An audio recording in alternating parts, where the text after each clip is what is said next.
بسم الله الرحمن الرحيم نحمده ونصلي ونسلم على رسوله الكريم أما بعد فأعوذ بالله من الشيطان الرجيم بسم الله الرحمن الرحيم وننزل من القرآن ما هو شفاء ورحمة للمؤمنين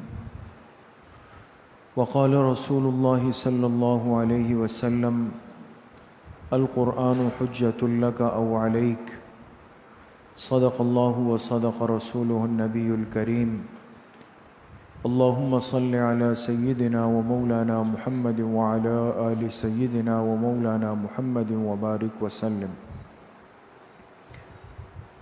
الحمدللہ اللہ سبحانہ و تعالیٰ کا بہت بڑا کرم اور احسان ہے کہ اس مبارک مہینے کی جو مبارک راتیں گزر رہی ہے، ہر رات میں الحمدللہ کسی نہ کسی مقام پر ختم قرآن کی نسبت سے شرکت کی سعادت ہمیں حاصل ہو رہی ہے، اور اس وقت بھی الحمدللہ ہم اپنے عزیز طالب علم حافظ عتیق الرحمن صاحب کے ختم قرآن کی تقریب میں سب جمع ہیں۔ اللہ پاک اس خوشی کے موقع پر آپ سب کے اس آنے کو، اس بیٹھنے کو، سننے اور سنانے کو اپنی بارگاہ عالیہ میں قبول فرمائیں، اور ہم سب کے ظاہر اور باطن کی اصلاح کا ذریعہ بنائیں۔ چونکہ مبارک مہینہ گزر رہا ہے اور اس مہینے کو بڑا خاص تعلق ہے قرآن کریم سے، اتنا تعلق ہے کہ اللہ پاک نے سورۃ البقرہ میں اس کے لیے لفظ استعمال فرمایا فرقان کا۔ شہر رمضان الذی انزل فیہ القرآن ھدی للناس وبینات من الھدی والفرقان۔ یہ جو فرقان فرمایا دوستو، یہ کیا ہے؟ قرآن کریم کو فرقان کیوں کہا؟ فرقان کے معنی کیا آتے ہیں؟ فرقان کہتے ہیں الفارق بین الحق والباطل، ہر وہ چیز جو حق اور باطل میں، صحیح اور غلط میں تمیز کر لے، فرق پیدا کر لے، اس چیز کو فرقان کہا جاتا ہے۔ اب قرآن کریم فرقان ہے، اس کو فرقان کیوں کہا؟ اس نے کس چیز میں فرق کیا ہے جس کی وجہ سے قرآن کو فرقان فرمایا گیا؟ علماء نے فرمایا کہ اس کی وجہ یہ ہے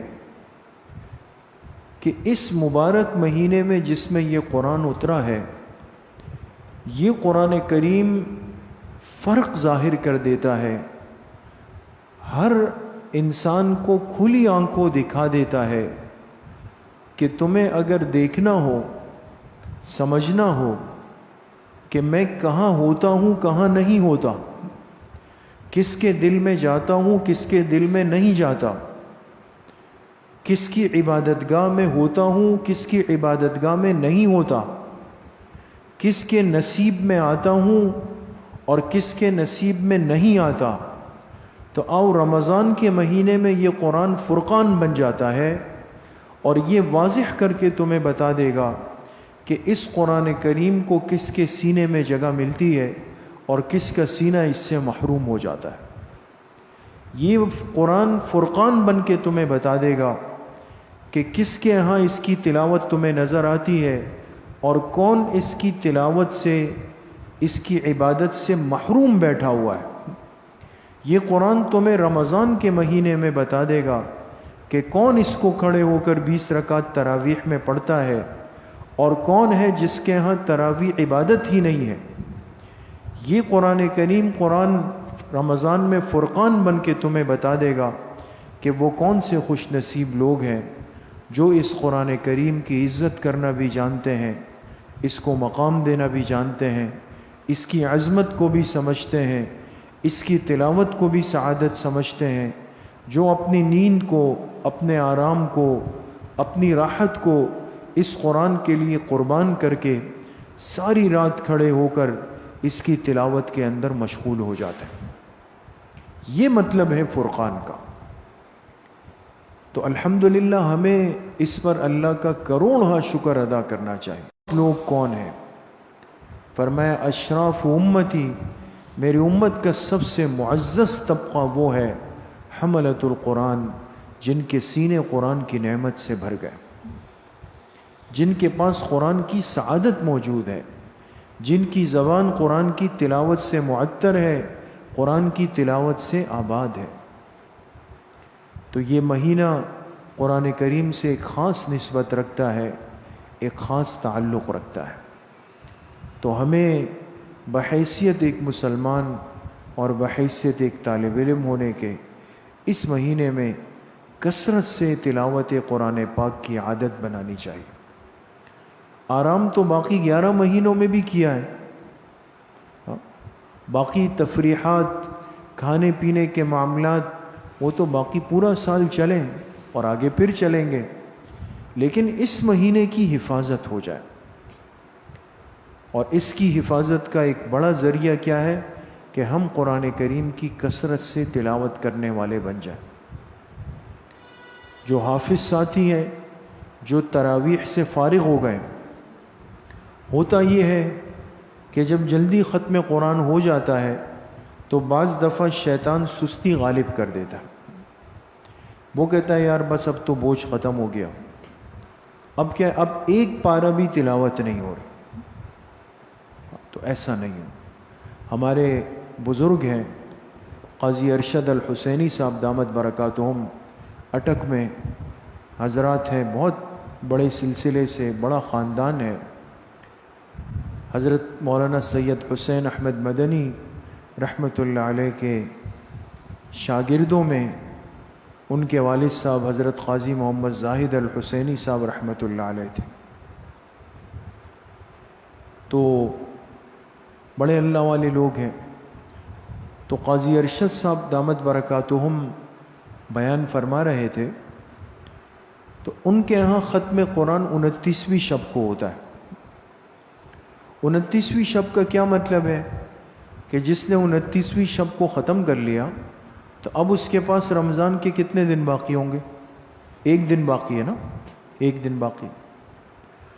تو حضرت فرمانے لگے کہ میں تحدیث بن نعمت کے طور پہ اور اللہ کی ایک نصرت اور مدد کے طور پہ یہ بات عرض کرتا ہوں اپنے ساتھیوں سے۔ فرمایا کہ میں اپنی مسجد میں قرآن کریم کا ختم کرتا ہوں ہر سال۔ تو ایک سال دل میں آیا، اعتکاف میں بھی بیٹھے ہوئے تھے، تو ہر ساتھی کو معمولات دیے ہوئے تھے ہم نے۔ تو کہا 29ویں شب کو ختم ہوا، پھر بیان رات گئے، فارغ ہو گئے، پھر سحری کی، فجر کی نماز پڑھی، ساتھی اپنے معمولات کر کے سو گئے۔ تو میرے دل میں ایک بات آئی کہ ہم نے تو 29 دن اور راتیں تراویح میں گزار دی، اور جو تراویح پڑھانے والے ہوتے ہیں حافظ صاحبان، وہ ساتھی جانتے ہیں، ماشاءاللہ تقریباً سب حافظ ساتھی ہیں، کہ تراویح کا اپنا ایک روب ہوتا ہے۔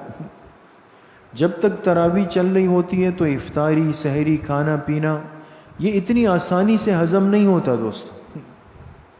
عام لوگ تو ماشاءاللہ کر لیتے ہیں اور ترتیب پہ چلتے ہیں، لیکن حافظ صاحبان پر ایک دماغی بوجھ ہوتا ہے اور فکر ہوتی ہے کہ جی رات سنانا ہے۔ اچھا، پھر جب رات سنا رہے تو سناتے ہوئے کل کی تراویح کا مستقل بوجھ ہے کہ جی اب کیا ہوگا۔ تو خیر اتنا آسان معاملہ نہیں ہے۔ تو فرمانے لگے کہ بھئی 29 تک تو ہم تلاوت اس لیے کرتے ہیں کہ جی تراویح سنانی ہے رات کو، اسی پارے کو بار بار پڑھتے ہیں۔ تو اب دل میں آیا کہ جو میرے ساتھ باقی اعتکاف والے ساتھی بیٹھے ہیں یہ تو کتنے معمولات کر رہے ہیں، حالانکہ حضرت بہت بڑے اللہ کے ولی ہیں، یہ اللہ کے مقربین کی ایک پہچان ہے تو میں نے کہا بھئی مجھے تو ابھی تلاوت کا صحیح موقع ملا ہی نہیں ہے، کیا کریں؟ اب ایک دن باقی تھا رمضان کا۔ حضرت فرما رہے میں نے اپنے دل سے، نفس سے کہا کہ دیکھیں ابھی عید آئے گی، پھر آرام کریں گے، کھانا کھائیں گے، سب کچھ ہوگا، لیکن رمضان نہیں ہوگا، اب ایک دن باقی ہے۔ تو کہا میں فجر کے بعد سے ساتھی سو گئے اور میں اشراق کے بعد اپنے معتکف میں قرآن لے کے بیٹھ گیا۔ قاضی ارشد صاحب فرما رہے اور فرمایا کہ ظہر کی آذان تک میں نے 25 پارے تلاوت کی، وہ ہو گئے۔ پھر ظہر کی نماز پڑھی، پھر اس کے بعد بیٹھ کر میں نے باقی 5 پارے تلاوت کر لیے۔ عصر سے پہلے ایک قرآن ختم ہو گیا، اور جب مغرب میں چاند نظر آ رہا تھا تو میں مزید 15 پارے تلاوت کر چکا تھا، یعنی 1.5 قرآن میں نے ایک دن سے بھی کم میں ختم کر لی۔ انسان جب ہمت کرتا ہے نا اور واقعی قرآن کو اپنے دل میں ایک عظمت اور مقام دیتا ہے، تو پھر اللہ پاک اس کی تلاوت میں جو لطف اور مزہ دیتے ہیں اس کو میں اور آپ سوچ بھی نہیں سکتے دوستو۔ اس لیے قرآن سے خوب تعلق، قرآن کی خوب تلاوت ہو۔ تو بہرحال اس مناسبت سے یہ چند باتیں عرض کر دی۔ ہمارے اس طالب عزیز کا ختم ہے، بڑی خوشی کا موقع ہے، اللہ پاک ان کے ختم قرآن کو قبول فرما لیں، اور اس کی برکت سے اللہ پاک ہم سب جو آج جمع ہے ہم سب کی اللہ پاک مغفرت کے فیصلے فرما دے۔ وآخر دعوانا ان الحمد للہ رب العالمین۔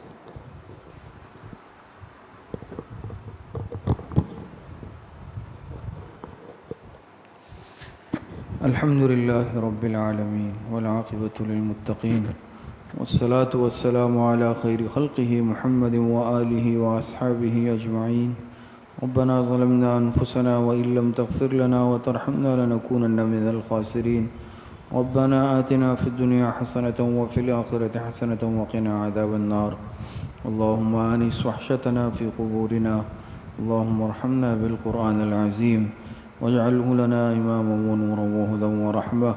اللهم ذكرنا منه ما نسينا وعلمنا منه ما جهلنا وارزقنا تلاوته آناء الليل وآناء النهار واجعله لنا حجة يا رب العالمین۔ اے اللہ تراویح میں جو قرآن کریم پڑھا گیا، سنا گیا، ہمارے اس برادر عزیز عتیق الرحمن نے قرآن کریم سنایا، اے اللہ ان کے اس قرآن کریم سنانے کو اے اللہ اپنی بارگاہ میں قبول اور منظور فرما۔ اے اللہ اس قرآن کریم کے پڑھنے پڑھانے میں، سننے سنانے میں اگر کوئی کمی کوتاہی غلطی ہوئی ہو اے اللہ اسے معاف فرما۔ اے اللہ اس قرآن کریم کو ان حافظ صاحب کے لیے اور تمام شرکاء کے لیے، ہم سب کے لیے، تمام امت مسلمہ کے لیے بخشش اور مغفرت کا ذریعہ بنا دے۔ اے اللہ اس قرآن کریم سے پوری زندگی تعلق قائم رکھنے کی، جڑے رہنے کی توفیق نصیب فرما دے۔ اے اللہ ہماری اولاد کو قرآن کریم کا حافظ بنا دے، ہمارے آنے والی نسلوں کو، ہماری اولادوں کو قرآن کریم کا عالم بنا دے، قرآن کریم کا عامل بنا دے۔ اے اللہ جو پریشان حال ہے، جس قسم کی پریشانی میں مبتلا ہے، اللہ سب کی پریشانیوں کو ختم فرما دے۔ جو مقروض ہے غیب سے قرضوں کی ادائیگی کا بندوبست فرما دے۔ جو بیمار ہے، گھروں میں ہے، اسپتالوں میں ہے، جسمانی بیمار ہے، روحانی بیمار ہے، اے اللہ سب کو صحت کاملہ عاجلہ عطا فرما دے۔ جتنے اموات المؤمنین دنیا سے جا چکے ہیں اللہ سب کی مغفرت فرما دے۔ ہماری دعاؤں کو اپنے فضل و کرم سے، فضل و رحمت سے اپنی بارگاہ میں قبول اور منظور فرما دے۔ وصلی اللہ وسلم علی نبینا محمد وآلہ واصحابہ اجمعین برحمتک یا ارحم الراحمین۔